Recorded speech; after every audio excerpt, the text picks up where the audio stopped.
if we scan our experience right now, there will be something there, as you say, as a density, a contraction of it's inevitable, you know, this feeling belief that I am the body mind, that I am limited, that I'm separate, that I'm a fragment is very layered and very, very deep. So when we explore the body like that, it's very good that these layers begin to come up, to appear on the radar, because a lot of the time we've managed to kind of numb the body in a certain way. We're so habituated to feel this body as a kind of web of tension.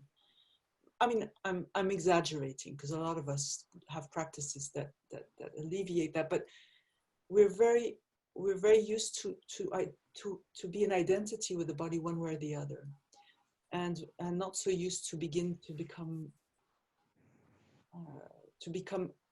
aware. But more than aware, it's really to shine a tactile light on those habits. So this layer in the chest, no agenda with it.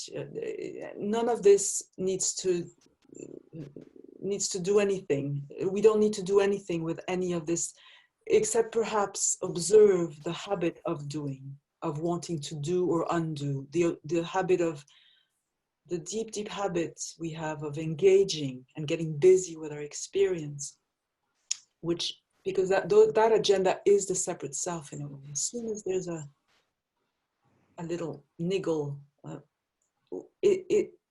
if we can just catch that and shine the light on that. So in this case, more the tactile dimension. And there's another layer.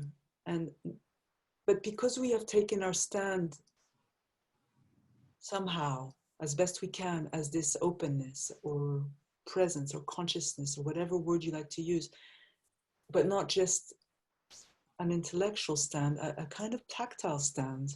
Even though consciousness is not a tactile experience,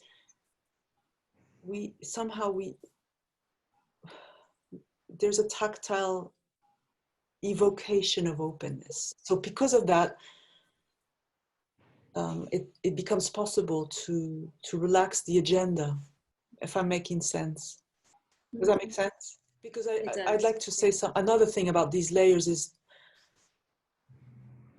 when we begin to welcome them, when we call them layers of me localizations or body it's a little bit dry to say something like that, because it becomes a little bit like,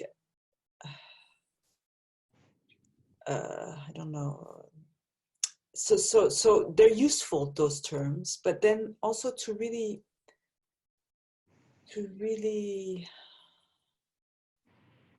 not know anything about this feeling, and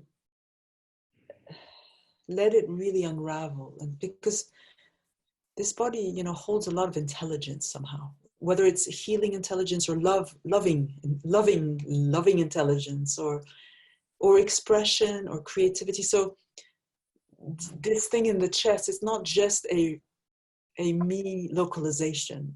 I have no idea what it is, but I do know that it doesn't limit you,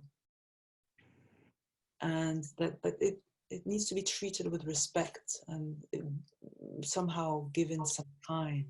Especially the ones, some of us will notice, there's some it's like chronic localizations, you know, and some of them are very common to all of us, like being located in the face. So it's nice to go there often, but then there'll be some others that are, you know, specific to each one, and there might be a story attached to it, or a past trauma, or a current trauma, a current circumstance that is constellating that.